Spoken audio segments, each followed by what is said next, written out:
What's good with it in the hood with it? Welcome back to the collective clips where you already know. We get it in. But before we get it in, let's get to this intro.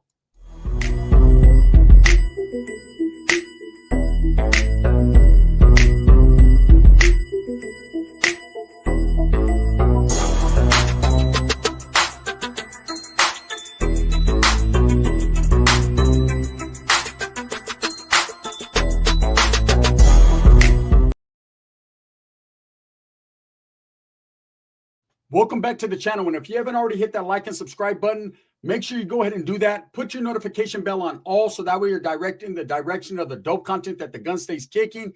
And I highly appreciate all the support, man. I'm very humbled by it. So a lot of people talk a lot of shit about me, right? And they want to know, what it's like living on the other side, right? The other side of what? Living is living no matter what side you're on.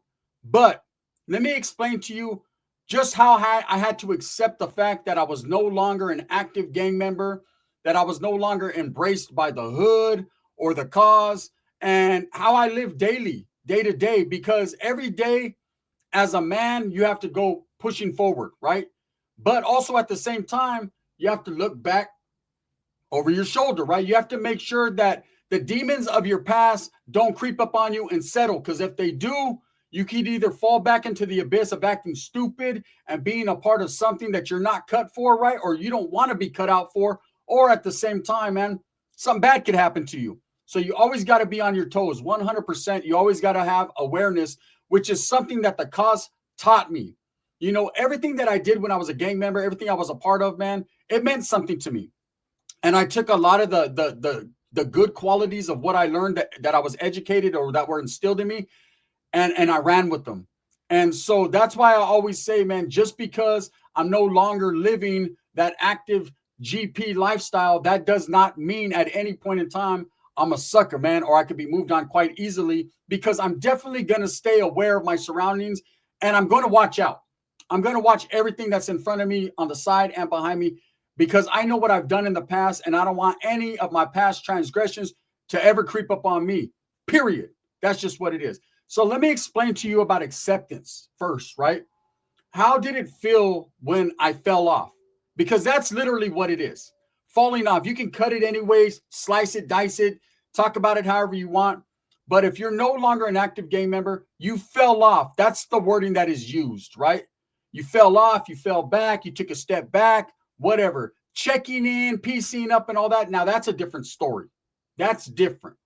I don't hold them titles. My titles is I am no longer in good standings because I went against the grain. I broke a rule. I'm no longer part of the reindeer games because I ceased to become a reindeer, right? I'm not a reindeer no more. But at the same time, that doesn't mean that I checked in. That doesn't mean that I went, oh, I'm having a heart attack. Please help me. Never did any of that. Went out kind of on my shield for the belief that I believed in, even though at that time on the yard, it was the wrong thing to do. In my eyes, it was the right thing for me to do. Now, living every day to day as a man is what I do. But that saying, and I wanted to say this right now so you guys don't get it twisted, that saying, hey, Vatos all of a sudden, once they're no good anymore, or they're in bad standing, now they want to change their lives. Nah, everybody wants to change their lives. It's just a lot of people are too chicken shit to do it. That's just the truth. Now, I'm not saying there's a bunch of riffraff that are chicken shits or scared. No, but every man has to look within himself and realize at some point, like, damn, bro, I wish I was out there, or I wish I was doing this. Or you see people living their best life with a beautiful wife and a nice house and a nice car and children and the white picket fence and shit, right? And everyone thinks and wishes they were Spider. We're taking over this barrio. They wish. But at the end of the day, some people will make their next move, their best move, and do it. And some people won't. And I don't hate those that are never in a situation where they could find themselves. Sometimes, man, they find themselves right where they're at and right where they want to be. And that's just it. Now, let me explain to you. When I was no longer in good standings, it was a hard fucking pill to swallow. Okay, I didn't accept it. My mentality was still gangbanging. I still had that anybody can get it mentality. I still had that them are the opposition. Those are my enemies. Those are the guys that are against me. And it took a long time for me to realize and to accept the fact that the same guys that I were calling my enemies were going through the same types of things I was. Maybe at a different level, Maybe they were just thinking a little bit differently. Maybe they dressed different. Maybe they represented something else, but we all were brown and we all were going through our hardships, period. So let me tell you the story about the first time that they sold me up with the Southsider. Well, it wasn't my first time. The first time was in YA. I told you guys a story about that, man. Me and the dude Ducky from F Troop from Orange County, and we had to get down all night in the cell and do all that, right? Until they fucking moved us the next day. We did what we had to do. We were youngsters. We knew the rules, and we handled our business. But this time, I was not active, right? So I'm in Susanville, and it's over. My career's over. It's done, right? I already know I'm going to be placed on the other side of the oil where they kept the non-active Norteños and whoever else, right? Whoever was non-active. It wasn't just Northerners. There was Southerners. There was blacks. There was whites. There was a little bit of everything. So sure enough, 2 days after I got brought into the oil, they moved me from that side of the building, which was kind of the GP. They kept all the active Northerners on the top tier on the upper hand left side, which is where I was at. They moved me downstairs to the bottom cell on the other side of the building, right? The other side of the, I think it was 2 block, which was the oil at the time. I think it was 2. Was it? No, excuse me. It was 3 block. So they moved me over there. So now I'm by myself. They put me in a single man cell, but I'm eligible for cellies. So I remember that day, man. I could hear people moving, getting moved around or whatever. Sure enough, the cops are at my cell. They're like, hey, submit to restraints, right? So what they did was they popped the sally port door. I had to stick my hands out. They cuffed me, put me in the cell, right? They're going to bring a cellie in. And I'm right there at that point. I'm kind of spooked because I already know what's going to happen. They're going to bring my cellie in. He's going to put his hands through the cuff. They're going to slip his cuffs off. If he's active, if he's whatever, he can get off on me. And there's nothing I could do about it because I'm going to be cuffed. Now, I didn't have a pedazo. I didn't have time to make. I did have time to make something, but I wasn't tripping like that. You know, I was kind of just like trying to figure out what goes on now. You know, saying living on the other side. Now I'm on the other side, which is slang for not active no more. Hey, them vatos are from the other side, right? That's what we used to call it. And the same, and it goes vice versa, because if dudes get brought into the yard, say like a 50-50 yard or whatever, and they might be active, hey, is that one of them fools from the other side? That's just slang on how they say it, right? So sure enough, they cuff me up, boom, go to the back of the cell. I'm right there.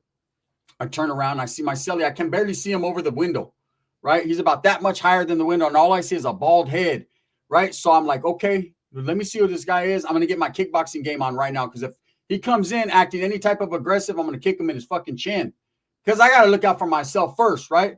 So I'm right there, and I remember he comes in. This dude is white as a ghost. Looks like he's been in the hole, or he's spooked like a motherfucker, and he's looking at me, right? Sure enough, he slips his hand through the cuffs. They uncuff him, right? I got to walk past him. It's a small cell. Well, it's bigger than most, but I have to walk directly past him. So immediately he sits down on the bottom bunk, which is my bunk, but the mattress is rolled, right? And he sits down at the bottom bunk, and I pass him. Stick my hands through the cuff port. Boom, they uncuff me, whatever. Now I'm good, right? So immediately I walk past him again, and I'm like, hey, what's up, bro? Where you from? Right? Immediately, and he stands up, and he stood up to about this tall, to under my chin, right? He's like, where you from? And now we're doing the OK Corral. We're in the old school standoff, the old Folsom setup standoff, right? Where are you from? No, where you from? No, but you said me first. No, you tell me, like some school, right? I didn't want to tell him because I didn't know where his mindset was at. I'm trying to prepare myself to take flight. He's probably figuring the same thing. We talked about it after we became cool. But he's looking, right? I'm looking. Finally, he's like, fuck it, right? Someone's got to take the initiative. He said, I'm boxer from the IE. I said, oh, that's right, bro. I said, man, I'm Gun from Merced, right? He said, are you active? I said, are you? Right? He said, no, are you? I said, no, I'm not, bro. I guess. I don't fucking know that. The homie said, I'm not, right? I mean, I'm still active in my heart. I feel it in my heart, but I guess I'm not, right? He's like, I'm not active either, but all right, we're cool. Bam. Shook my hand immediately, man. I put my paperwork here. Look, this is my lockup order. This is what I'm in for. This is that, and this, right? 128G, everything. Like, look, bro, I'm not a weirdo, right? He's like, oh, me neither. He puts in, he had like some gun charge, some other shit, right? He was good. We ended up being cool. That ended up being one of my better cellies that I ever had, man. We were hella cool. We sharing sopas. One sopa in the cell, we're busting it in half. You know, you think you see me and Dubs together, man. And everyone's like north and south, and that's not what it's about. It's about two brown men trying to progress and move forward from incarceration. That's what it's about. Right here, we were still in the first stages of being on the other side, so we didn't know exactly how to deal with each other, right? But come to find out, I was like, man, hey, he actually knew someone who I knew, who I did time with, and you know, it was just like that. We ended up being real cool. So they end up moving. We're cellies now. It's all good. Now, this was a test by the administration for placement. They wanted to see, that's why they put him in my particular cell. They wanted to see if a dude, an ex-Northerner and an ex-Southerner could actually coexist. And we were, right? So we used to have a night yard. So they would have us have group yard at night because you'd have, there was so many different yards going on. You had guys that were fucking segregated doing walk-alongs that would have their yards. You would have dudes, because there's 2 yards, right? It's a split cage with a little a walkway. One side, they'd have one group function out there doing their yard, then they'd have the other group. So usually what they do is they put active Southerners in one big old caged up yard, and they put active whites because they knew that them dudes could coexist if there wasn't no beef at that time. And they'd be out there functioning. Then they'd put out the Northerners out there and the blacks, right? And they do their thing, and the others with the Northerners or the blacks, just depending upon how they did it that day. Then they'd bring the half of the non-actives out on one yard, and then a walk alone. And that's how they did us. So anyways, we went on the group yard. So we are on the yard one day, right? It's nighttime. 2 brothers on the yard. Now, when it's not active, it's kind of a mixed yard. So they have whoever, right? So you got a couple brothers, man, an Asian cat, few Southsiders that are there, myself, and another ex-Northerner, right? We're right there just chilling. And I kind of kept my distance from everybody but my cellie and this one black dude that was cool, just because you can't check their paperwork. Like, you don't really know. I don't want to be hanging out with some fucking chum and not know, right? So I'm just right there, just doing my thing, playing my little basketball. It's cold as fuck. I remember it's freezing. And there's a dude named Evil from Castroville. He was supposedly a big homie, meaning that he was part of an organization. He's in the cage on Walk Alone. They'd always bring him out with us, right? So me and him used to chop it up all the time. He used to shoot me coffee and whatever, right? And I was always skeptical about him because I knew the reason I was in the hole was behind something he put out there, right? I knew that he's the one that said, get off on this dude. I knew it was him, right? But I was rocking the enemy to sleep. Like, if they ever could, because he was getting comfortable, like, hey, can you put the homie in here with me? And the cops were thinking about it. And if they ever would have, I would have took flight on principle, because this was a situation that not only he kind of played a hand in putting myself in, but I put myself in it too, right? I was like, Charlie, I got to get this motherfucker by any means necessary. So I was playing the role. But I ain't gonna lie, we had some good conversations. Didn't trust him though. He was playing everybody. Come to find out, he told me, oh yeah, bro, I'm not even active anymore, bro, but they still think whatever. He was trying to be a sleeper. And so I'm thinking, damn, bro, yeah, they got a degenerate running this whole yard for the Northerners, don't even know it, right? Whatever. So I remember that particular night, man, it was cold that night, right? And we're kicking it. And all of a sudden, that Evil wasn't out there that night. So there was a whole another yard that was empty.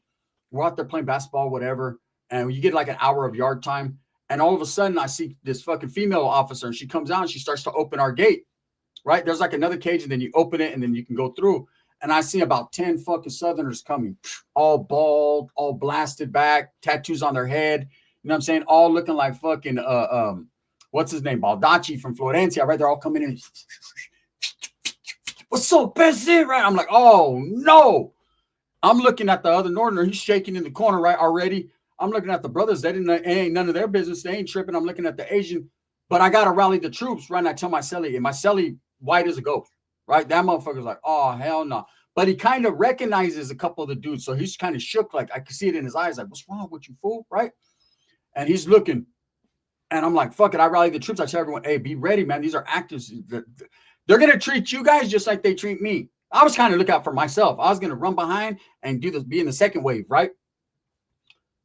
They open the gate. They all come through. Boom, boom, boom, boom. They all line up right there. I'm like, oh, fuck. They're about to get off, because that's what Southsiders did. And they're not going to hesitate. Northerners, none of them, right? Actors are going to get off. So I'm like, fuck it, man. I ain't no fucking punk, even though I was scared to death. I ain't gonna like move forward. I'm like, what's up, right? And dudes are like, what's up? You guys active or what?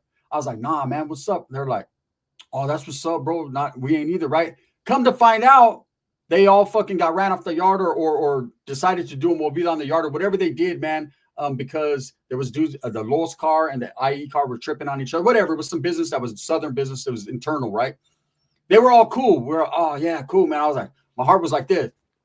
Boop, boop, boop. It went boop, boom, boop, boom. It went back to normal. So we're kicking it. And look, anyone that's in that situation and say, oh, you're a punk, you're scared. Nah, bro. Come on now, man. You see 10 motherfucking big old motherfuckers coming out, bro. One of them was short.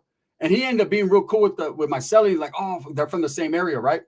And then he was like, yeah, I thought I recognized you. Whatever, what happened? Everyone's telling everybody what happened. I'm trying to ear hustle because it's none of my business. I'm not an ex-Southsider. Anyways, that was my first little what's going to go on. Now I pull up to Jamestown, right? And I've been to Jamestown before. The first time I went to Jamestown, I was an active Norteño, and I did exactly what I was supposed to do. I got off the yard. What does that mean? That means I used these to get off the yard. Well, I never even made it to the yard. I got off an R&R on a dude from Delano. Reason being, he was no good. They were putting him on this 50-50 yard. I was active. They were trying to put me on the 50-50 yard, so I gave him 100% of my time because today I had time because power had time, right? Boom, boom, boom. I get off right there in R&R, hit him with the apple in the head and orange, all kinds of shit. They end up segregating me, taking me to the oil. I did my time in the hole. I got moved to Corcoran. His ass stood on that yard, beat up from the feet up. That was the truth. That's the facts, right? So now, years down the road, I'm not in a good position. I'm not active anymore, right? So now I'm going back to Jamestown because they wanted me to sign a chrono off to go to the SY yard. So now I'm going to go to the 50-50 yard, man. I'm going to go over there with the non-active Northerners that are over there because a homeboy named Shorty from Modesto told me, hey, this is where we should go, bro. This is better. He was my neighbor in the oil. Let's go. So I pull up to Jamestown. There's actually dudes that follow me that were there with me on that particular yard, man. Shout out my boy Deezy, man, from the Grattan Kings. He was there, right? He knows. And I get there, and immediately as soon as I got there, it tripped me out because there was like some ex-Bulldogs there. One of them became a good friend of mine, man. There was some ex-Northerners there. The Southerners that were there, I guess, I don't know if they were active or not active. To tell you the truth, they were there, so I believe that they weren't in good standing. The whites and the blacks were doing their thing. It was kind of just a different style of yard, right? It's a 3-yard. So I think it was called Tuolumne. But anyways, I get there, and immediately these 3 ex-Northerners, a couple of them from Modesto, one from San Jose, they come up to me. They're like, hey, you active? Right from the gas. And nah, they SB'd on me, like literally, just like it would happen in general population. They were on me. So it wasn't too much of a difference, right? The whole thing was they knew I had 72 hours to get off or stay there. So for 72 hours, they were on me. If I chose to get off, whatever, they were going to stomp me out or jump on me, or I was going to get mines, and that was going to be that. Go to the hole. I was like, damn, I ain't even tripping. So I just programmed, did my thing. 72 hours went and came and went, and that's it, right? So I did my time there, met a lot of good, cool, solid-ass homeboys, man. Good paperwork, good motherfuckers, man. Didn't fuck with snitches, didn't fuck with chomos, didn't do none of that. They were just doing their time. It is what it is. I mean, there's a lot of propaganda that's spit out there because people are like, oh, man, you chose to bitch up. There was no bitches there, bro. With some hitters there. Motherfuckers that pull your cat, take you out quick. So now I get out, right? I get out, and now I'm on the other side. Immediately, all my homeboys from my neighborhood already knew. But I wasn't going to be ran out. Like, the type of pride that I have, it wasn't more so, oh, I'm not going to be ran out because I'm a gangster and this and that. It was more so, man, this is where I'm from. This is all I know. This is where I live. I paroled to this. You know, whatever licks I got to take, whatever I got coming, I got coming. But a lot of the homeboys know I ain't going to just go out like that. People of my generation, you got this younger generation, keep the hood out your mouth. Bro, I am the hood. Stop it, right? Before you even knew about the hood, ask your dad about me. Ask about me. Seriously, man, I wasn't the hardest motherfucker, but I wasn't soft. And so I had a few run-ins with homies, man, and some at the parole office happened. And eventually, you know, I was working at the Dole Company in Atwater, Merced with active Northerners, and they were like, hey, we're not going to do nothing at work, bro. You know what I'm saying? This is work area. Everything's off limits. Whatever, man. I'm just trying to work and do my thing. Slowly but gradually, I pulled away from that mentality of having to have pride and prove myself. And every time someone hit me up or looked at me. And so what I ended up doing, man, was focusing more on my priorities, what I had going on in life, my children, making amends for things that I had done in the past. And I continued to live. You know, I lived right there in my city for a long time, man, and no one was sweating me. No, there was no stress. I was going to Walmarts. I was going here. I was going there. Any little beefs that I had that were personal beefs, if a motherfucker pulled up, he pulled up, and that was that. We did what we had to do. But it wasn't like I was living for the cause anymore or living scared or none of that. I was just living, right, with my family. Well, not until I started this YouTube shit where people took offense and the people started to say, oh, you're a dropout, you're this, you're that, you're that. And it makes me laugh because I don't care about any of that. Not at all. You can call me Dio, you can call me all that as many times as you want to. I don't disrespect actives, not at all, because they never did anything to me that was wrong. Those individuals that were doing what they were doing, that I try to push the issue on and the issue got pushed on me, that's personal. But as far as the cause, never did me dirty. It wasn't disloyal to me. Every fucking thing I did to myself. Every position and every move I make is to myself. So that's exactly what it is. So when I get all this hatred, you're from the other side. You're from the other side. It's funny because half of it is coming from guys from the other side. If you look at it, all the guys that are talking shit about me are on the other side, and they're like, "Oh, it's because you're not transparent." I don't know how many times I got to tell you guys my story, right? I'm living on the other side every day, and it's a beautiful thing. And for those that are still living acting GP, hey, salutes, do your thing, man. You know, but over here on my side, it's all about family. It's all about love. It's all about my children. It's all about pushing forward and hustling to get what I need, right? Everything else, I left that to the past. Now, I might tell some gang stories, and I'm not trying to hype it up or try to, put shine on it. I'm trying to enlighten people to understand my story, what I went through, and how I figured out the game. But no, I didn't just say, oh, I'm changing my life now. I had no choice but to change my life. And really, to be honestly and true with you, man, I was on the other side before I was already trying to change my life. I just didn't have enough fucking balls to do it.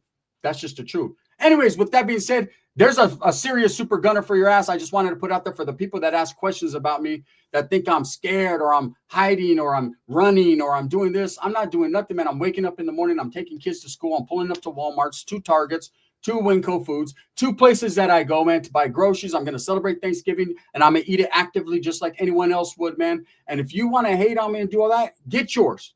But at the end of the day, bro, it ain't going to stop my shine. Thumbs up or thumbs down. Heavy's going to be the head that wears the crown. See, I'm going to continue to strive, struggle, and strive for what I truly believe in. And that's a menudo style and a direct fashion. You guys ain't heard that in a minute, huh? Bang, bang.